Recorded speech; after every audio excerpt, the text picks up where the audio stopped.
What's up, guys? Welcome back to another episode of Tottenham Talk, and this is our post-match fan comments and questions episode. This is going to be a short one, 10, 15 minutes, and we're just going to take 3 of our most liked comments that we thought were good, either on Reddit, Instagram, Twitter, whatever, about the match, and we're going to talk about it, and, how can we take those comments and go forward?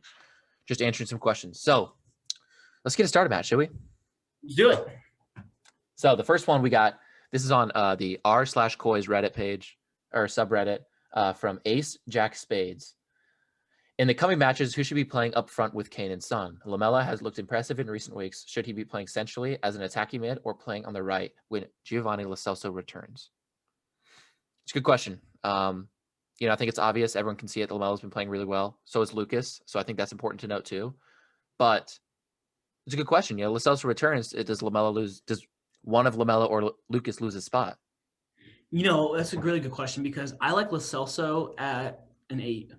As an 8, I know you do, but you're not going to. I think we got to play. I think we got to keep Højbjerg and Tanguy there. I think we have found a unless solution. You put Tanguy in the attack. But then you lose Lamela and. Well, maybe I see what you mean. Maybe like what he said or whoever said that comment, put Lamela at the left or right, where someone will probably play left. Yeah. Lamela could go right, but if we're gonna have Lo Celso and Lamela on at the same time, I don't know if I want Lo Celso playing that left side or the right side. I know he scored in the left side against City when he was healthy. I think he would be really good like Eriksen role. Is kind of how I view him. But he does so maybe up front more in the attack is his move and keep Tanguy in the back. Yeah. As an 8 and then put out wide. But it's tough. It comes also down to, do you play both of them at once? Yeah, that's another good question. We haven't had a situation. We haven't had a situation where we've had quality enough players. We might have to put one as a sub. First thing I think it comes down to is when is Lo Celso going to be back? I don't know. But that being said, by the time Lo Celso is back, if Lamela is still on this good run of form, I think you have to play them both. You don't start Lo Celso right away. He's probably used as a sub, probably for Lamela. But to this guy's comment, I would probably do Tanguy and Højbjerg at the defensive mid spots, but really Tanguy's playing more of an 8, and then Lo Celso, then Lo Celso in front of him, and then I'd probably put Lamela out wide. But in all honesty, I think Lamela and Lo Celso could probably do what Lucas and Lamela do right now, and they kind of are intertwining and switching back and forth between playing in the center and playing out wide. You know what I mean? Because Lo Celso and Lamela are very similar players, and they can wreak havoc in both of those positions. We don't have that traditional right winger. Go ahead. Well, one thing I wasn't sorry to interrupt. I hate when I do that to you. One thing I love is well, we always talk at the same time. So I know. I'm kidding. You're good. I love Lo Celso's defensive work rate, and so if he's a cam, if he plays a 10 spot, I know he will be getting back. And that's the same thing as Lamela. That's what Lamela brings. Lamela's defensive work rate from that position is why a high press is so successful with him. Yeah, so you're spot on. To this guy's answer, I think you start if Lo Celso was starting again, I think he'd play at the attacking mid and then Lamela out wide. But really, in all honesty, they're switching, back and forth, and it's going to be fluid because I think that causes a lot of problems. But great question. All right, number 2, Matt. This one, this one's pretty funny, and that's why I got to put it in because we got to have a little fun with this. But this is also on the same Reddit page. All these are gonna be from Reddit today. This is Schluby123. He said, "Good game for Doherty. Davies is going to get harassed versus City. The man is gassed. Oh, and our defense is horrible. We're like Chelsea, but instead of Kepa, we have 3 inconsistent defenders." And you know what? He's not wrong. In a way, we're not going to talk about the defenders really. I think he's right. We do have 3 inconsistent defenders. I think we have a lot of inconsistent defenders, maybe more than that. I mean, like to speak the truth. But let's talk about the good game for Doherty part, because I think that's huge going forward. Doherty can offer more attacking. If we get Wolves Doherty and we have Sergio, and we're playing attacking football, I mean, if it was the start of the season, we could have won the league, That's just what it looks like. But stretch. The matter is, I'm just saying if we had, obviously we can't now, the point was, but if we have Doherty playing like that, that's huge. What was the first part of the comment? What did he say before he talked about? Good game for Doherty. Oh, good game for Doherty. Okay. And they also said Davies is going to get harassed by City. The man is gassed. That's obviously, we've talked about that before, but I really like the comment for good game of Doherty. The other one's just funny, obviously. I mean, we don't need to talk about our defenders any more than we already do. No, I'm glad someone else sees the progress with Doherty. I agree. I think he really can. I mean, he's not young. He's almost out of his prime. Players come with their prime at different ages. You look at Vardy, Van Dijk, but it's not really whether he's in his prime age-wise. It's whether or not he can just perform. Well, he can still. He's not too old. He's not a Bale where age is really coming a question. I think he's 27 or 28. But that's a quick one. Obviously, a great comment though to talk about Doherty, because if he can get back to that Wolves form, and Jose and him talked actually, and he was telling Jose that he knows that he hasn't performed as well as he can, and that's huge because if he knows he can perform better, and he's gonna kind of getting that fire lit underneath him, that he's gonna start to play better and maybe put a little more effort in. I'm not saying he hasn't put effort in, but you know what I mean. Just lay everything on the line like a Lamela or Lucas do, then that could be huge for us. It could be huge. Yeah. All right. Last one here, guys.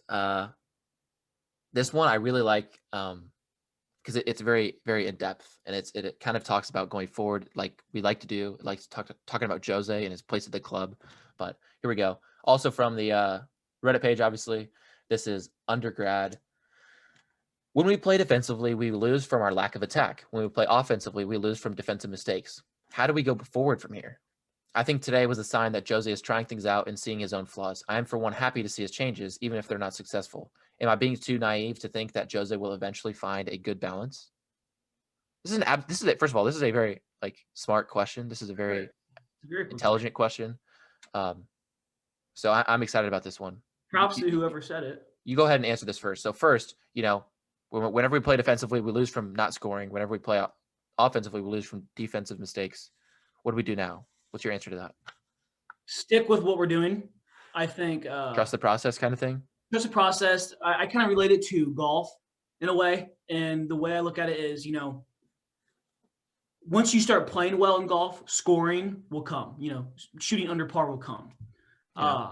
And I think the same thing with soccer or football.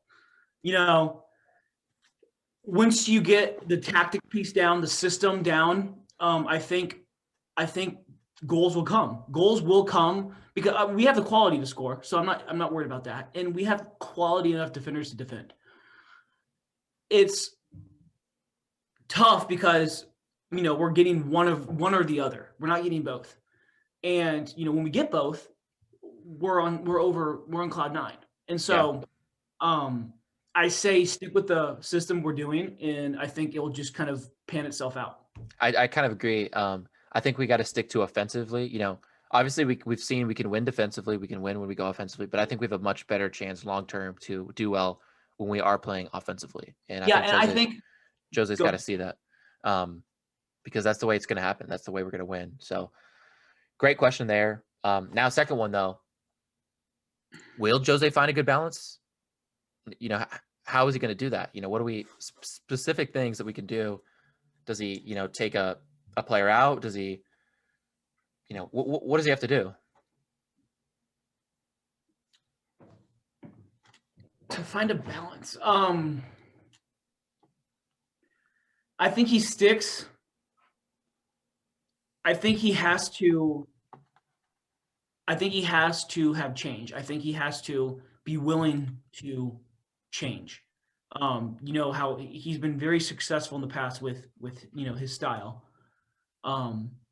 And I think it's just at this day and age, I feel like it's that type of style of the counterattacking defensive style of football is not out of date, but not as hard to defend anymore. Because, you got to understand too, everyone that plays now is a lot faster, quicker, and stronger than in the past. Right. So that type of style, I feel like, is not as overpowered as it used to be. Yeah. Where I think the overpowered style now is the high press. You need fast strikers in the Prem. You need, strong defense. You need, it's going to come down to athleticism, and it's going to come down from a lot from the manager. Definitely. And Jose, yes, can win trophies, and I'm sure Daniel Levy was thinking about this before he signed him or hired him, if he's willing to change his ways. Because, I mean, I can tell you right now that we will not be successful, and my definition of successful is winning the trophy and getting top 4 in the Prem. If we stick to Jose's old ways, we will not, because Totally we do agree. not have the type. That's not the players we have. Poch was here for, you can't ignore what Poch did with the club. And, he almost, embedded in these players, hey, the attacking football, the high press. And then when you transition to straight, hey, we're just going to sit back and defend. I just think it's such I want to say outdated, but outdated might be the best word to use here. Yeah. No. You're on the right track. I'm really happy that we have found this system. I know we've been saying it for a couple episodes in the past. We have got to change our system. We have got to change our system. To where I think he will find a balance eventually. I think he's still kind of adjusting and picking and choosing what players to put where, as we've seen, Lamella in the 10 spot. No, totally. Spot. I kind of go off what you're saying, and I'm not going to go into it as much because you just did, but when you play the way, the typical Jose way, as people will call it, you have so much going against you right from the get-go, especially in this day and age. So I'm glad Jose's opened his eyes. We've only played 2 games in this attacking style. Give it I know we don't have time to give it, but that's just what it's going to take. I think we will find a balance. No, I don't think this guy's undergrad is too naive to think that we will find a balance, but I think we will, and I think will take time. And once summer comes, maybe a strengthening our defense a little bit here and there, and I think we could be looking really good for the future. So thank you guys for these comments and questions. We love doing this one. This is pretty fun for me, and I know Matt too, because it's super quick. You guys can, if you want to watch or to listen, whatever it may be, it's super easy for you guys to pay attention to. It doesn't take a lot of your guys' time. So thank you for listening, and check us out on all social medias at Twitter and Instagram at _Tottenham_talk. And then we're also on YouTube as well now. So be sure to give us a look. Thank you for listening. And as always, come on, you Spurs.